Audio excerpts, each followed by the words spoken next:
এই অ্যাডেনিয়ামের অংশটা অনেকটাই পচে গেছে, বৃষ্টির জল পেয়ে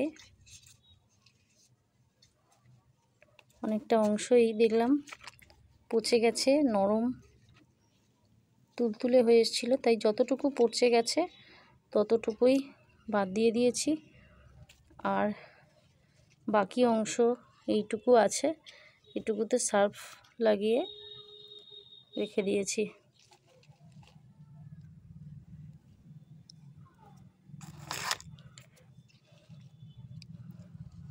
পাতাগুলো কেটে ছেটে দেবো। এটা এখন সার্ফটা শুকোক। আর মাটির তলায় আর এর যে আরেকটা অংশ দুটো এইভাবে ছিল, এই যে জোড়া জায়গাটা থেকে কেটে দিয়েছি, এই জোড়া জায়গাটা থেকে এটাকে কেটেছি। এটা একটু ধুয়ে শিকড়গুলো পরিষ্কার করে রাখছি। এখানে একটু সার্ফ লাগিয়ে দেব, তা না হলে সার্ফ না লাগালে পচন ধরতে পারে।